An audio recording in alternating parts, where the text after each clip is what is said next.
para que no se pierdan nada de lo que pasa a última hora. Suscríbete y activa la campana. Atención, noticias al día. Rusia advirtió este jueves a Estados Unidos de que no intervenga militarmente en Venezuela, asegurando que una decisión así desencadenaría un escenario catastrófico en un país en el que el Kremlin tiene fuertes intereses políticos, militares y económicos. Consultado por el posible avance de Washington sobre Caracas, medida que no fue descartada por la Casa Blanca, el viceministro de Relaciones Exteriores, Sergei Ryabkov, indicó: "Advertimos contra esto. Creemos que sería un escenario catastrófico que haría temblar las bases del modelo de desarrollo que vemos en la región latinoamericana". En ese sentido, en una entrevista con la revista rusa Asuntos Internacionales, el viceministro reiteró que Moscú permanecerá junto a Venezuela para proteger su soberanía y el principio de no interferencia en sus asuntos internos. "Hemos apoyado y continuaremos apoyando a nuestro socio estratégico", aseguró. Con un fuerte respaldo internacional, el líder del Congreso opositor, Juan Guaidó, se autoproclamó el miércoles presidente encargado de Venezuela ante cientos de miles de simpatizantes, demandando la salida de Nicolás Maduro. En tanto, el Ministerio de Exteriores de Rusia criticó en un comunicado lo que considera como una injerencia en asuntos internos de Venezuela. "Es una vía directa hacia la anarquía y el baño de sangre". Además, sostuvo que la postura estadounidense está motivada en el deseo de librarse de un gobierno indeseado. A su vez, el gobierno de Vladimir Putin se expresó para decir que las acciones de Estados Unidos en Venezuela son un intento de usurpar el poder. En ese sentido, Ryabkov también indicó que el Kremlin considera que Estados Unidos y otros países seguirán aumentando la presión sobre Caracas. El Ministerio de Exteriores de Rusia aseguró que algunos representantes de la cúpula política estadounidense se oponen a cualquier tratado que controle los armamentos. Algunos sectores influyentes de la élite política no quieren ningún tipo de acuerdos en materia de control de armas, dijo el viceministro ruso de Exteriores, Sergei Ryabkov, en una entrevista a la revista Acontecer Internacional. El diplomático agregó que los acuerdos vigentes impiden a Washington realizar su estrategia de dominio militar total en todos los ámbitos. Ryabkov alertó que no solo las fuerzas antirrusas en el Congreso estadounidense, sino también el ejecutivo de ese país, vincula el futuro del START, Tratado sobre las medidas de reducción y limitación de armas estratégicas ofensivas, al futuro del Tratado INF, sobre los misiles de mediano y corto alcance. Muchos estadounidenses consideran y lo dicen abiertamente que si el tratado INF cae, no tendrá sentido mantener el START, puntualizó. Indicó que al parecer las élites estadounidenses creen que ahora hay posibilidades, teniendo en cuenta el potencial tecnológico y económico, de dar el salto decisivo en distintas áreas para garantizar la hegemonía militar por mucho tiempo. De hecho, esto figura en las múltiples doctrinas de Estados Unidos, lo que podemos constatar en el reciente informe sobre la política de este país en materia de defensa antimisiles, enfatizó. En este contexto, remarcó, Rusia debe proponer una alternativa constructiva y hacer gestiones enérgicas para contrarrestar esos planes. En octubre pasado, Estados Unidos amenazó con romper el tratado INF, arguyendo que Rusia supuestamente incumplía el acuerdo vigente desde 1987. Estados Unidos y Rusia se acusan mutuamente de infringir ese pacto que prohíbe los misiles con un alcance de entre 500 y 5.500 kilómetros. El gobierno estadounidense alega que el misil ruso 9M729 con un alcance de 480 kilómetros viola el tratado. Moscú, a su vez, acusa a Washington de infringir ese acuerdo al desplegar lanzaderas en Rumanía y Polonia para sus misiles Tomahawk que tienen un alcance de más de 1.000 kilómetros.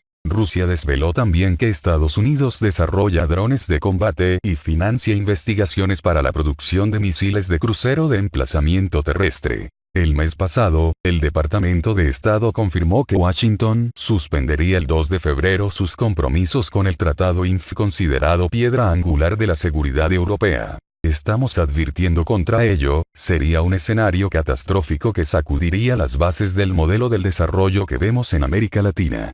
Un grupo de países, que incluye a Estados Unidos, se empeña en utilizar diversas plataformas, entre ellas la Organización de los Estados Americanos OEA, para incrementar la presión. Estoy totalmente convencido de que en un futuro próximo habrá más intentos de denigrar la política de Caracas, echar leña al fuego, obstruir la continuación del diálogo interno, poner trabas a las fuerzas constructivas, entre ellas las que se ofrecían para facilitar el diálogo, procurar que la región gire cada vez más hacia la presión. Hemos apoyado y seguiremos apoyando a nuestro amigo y socio estratégico, Venezuela. Estaremos de su lado, velando por la soberanía e impugnando atentados inadmisibles contra el principio de la no injerencia en los asuntos internos. La cooperación económica entre Rusia y Venezuela continúa en diversos campos. No tenemos ninguna intención de cesarla. Juan Guaidó, presidente de la Asamblea Nacional Venezolana, se ha autoproclamado presidente de Venezuela. Inmediatamente Estados Unidos, Canadá lo han reconocido como presidente legítimo, acción que ha sido seguida por Argentina, Brasil, Chile, Colombia, Costa Rica, Guatemala, Honduras, Panamá, Paraguay y Perú. La Unión Europea por el momento aboga por unas elecciones libres y rebajar la tensión para que no se provoque una guerra civil en Venezuela. Rusia reafirma su alianza con Nicolás Maduro. Apoya la dictadura e intenta apoderarse de Venezuela. Vladimir Putin fue uno de los pocos mandatarios que no reconocieron a Juan Guaidó como presidente interino del país latinoamericano. Rusia no se mueve un centímetro de su plan. Apoyar la dictadura de Nicolás Maduro hasta las últimas consecuencias y utilizar a una lastimada Venezuela como punta de lanza para su desembarco en América Latina. De acuerdo al canal ruso RT, el Kremlin anunció que no cambiará su postura y continuará del lado del chavismo, desairando a Juan Guaidó, el líder de la Asamblea Nacional, quien hoy juró como presidente interino de la nación. La proclamación del joven diputado opositor fue apoyada por decenas de países de la región y del mundo. Todas democracias. A contramano de todos, Rusia continuará del lado del dictador. Por conveniencia y por afinidad ideológica. Pero sobre todo por su ambición y obsesión. Los recursos naturales venezolanos primero, y del resto de la región después. Maduro, el jefe del régimen, cree que Vladimir Putin es el camino para retener el poder, aun a costo de entregar los recursos de su país. Hace una semana, Moscú anunció que rescataría económicamente a Venezuela. Hoy, que respetará la investidura del chavista por sobre Guaidó. Además de político y económico, Putin siempre coquetea con el apoyo militar. Así se manifestó de forma explícita en diciembre pasado, cuando en Caracas pudieron verse los temibles y añejos Tupolev 160, los bombarderos nucleares de la Federación Rusa, que hicieron pruebas en el Caribe venezolano. ¿Rogará por ellos Maduro ante la desesperación de verse escurrirse su poder? Stephen Doneo, socio y director de Clarity Associates, dijo a CNN. Rusia está usando a Venezuela. Venezuela está tan desesperado en buscar a alguien que les abra las puertas, porque ya en el hemisferio tiene esa capacidad que se tienen que ir hasta Rusia para que les preste ayuda y tengan un museo con este avión que es tan viejo que ya tiene más de 30 años, para demostrar que tienen amigos en el mundo. La Rusia de Putin, quien controla aquella nación desde el 31 de diciembre de 1999, ha vuelto a sentirse imperialista bajo su mando. Sus tentáculos se expanden a fuerza de dinero, diplomacia y fuego. Esta última opción bien la conocen sus vecinos más duros, los ucranianos, que resisten la incorporación de Crimea y Sebastopol a la Federación Rusa. El Kremlin jugó sus fichas. Infiltró militares y agentes secretos en toda Ucrania para desestabilizar al país y hacerse con esas dos regiones. Kiev padeció en carne propia esa intromisión en 2014.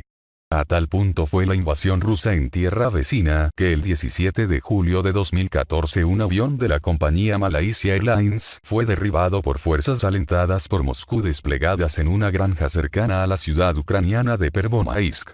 Murieron 298 personas. Holanda y Australia acusaron directamente a Rusia por la catástrofe. Putin negó cualquier tipo de participación, directa o indirecta, pese a las evidencias. Sin embargo, el ejemplo más reciente y claro podría ser Siria. Aquel país devastado de Medio Oriente quedó a merced de Rusia. El país dominado por Bashar al-Assad estaba al borde de una derrota a manos de los rebeldes hasta que recurrió al antiguo aliado de los tiempos de su padre, Hafez al-Assad, quien entonces pedía asistencia a la Unión Soviética. Damasco contó con la asistencia rusa para salvar su dictadura y aplastar a los opositores. Pero el costo fue absoluto, al punto que la nueva constitución siria fue redactada por juristas y políticos rusos. Fue Putin quien susurró los artículos que más interesaban a sus intereses. Los escasos recursos del país de Medio Oriente quedaron en manos de Moscú. Telecomunicaciones, pozos petroleros, energía, todo será controlado por empresarios rusos. La Venezuela de Maduro y la Rusia de Putin podrían entenderse fácilmente en la actualidad. Es que en el lejano país euroasiático tampoco se respetan las instituciones, la violación a los derechos humanos es sistemática, y el Parlamento y la justicia funcionan al ritmo que les impone el ex agente de la KGB. El Kremlin es especialista en permitir que las dictaduras aliadas perduren en el tiempo. A tal punto quedó comprometida Venezuela con Rusia que la deuda que posee con Moscú representa el pago de 600.000 barriles por día. Pero Caracas no puede asumir ese desembolso. Desde 2006, Venezuela recibió del gobierno ruso y de la petrolera de ese país, Rosneft, préstamos y líneas de crédito por $17.000 millones. Pero la hipoteca con el Kremlin podría ser aún mayor. Rosneft, la empresa que responde a Putin, tiene la necesidad de expandirse en países parias. De esta forma intenta sortear las sanciones impuestas desde Washington y Europa. En 2016 Rosneft consiguió una participación del 49,9% en Citgo, la filial de PDVSA en los Estados Unidos, como garantía de un préstamo de $1.500 millones a la empresa venezolana. Igor Sechin, el director de la firma rusa, es el embajador paralelo de Moscú en Caracas. En su última gira por la capital rusa, Maduro anunció nuevos acuerdos que involucran recursos naturales venezolanos. Son contratos con Rusia para la inversión de más de $6.000 millones en proyectos conjuntos en los sectores petrolero y aurífero. Vamos bien, dijo el pasado 7 de diciembre desde el frío de la capital rusa. Esos $17.000 millones que Venezuela le debe a Rusia son cancelados, lentamente, por el régimen de Maduro mediante barriles de crudo. Miles y miles por día. Los recursos naturales venezolanos, que alguna vez alumbraron al país, ya casi no le pertenecen. La dictadura latinoamericana ya cayó presa de la telaraña rusa. Cree necesitarla para su salvación, pero al final será desangrada. Gracias al espíritu conquistador de Putin, quien solo pretende los recursos naturales del país latinoamericano. Para que no se pierdan nada de lo que pasa a última hora, suscríbete y activa la campana. Atención, noticias al día.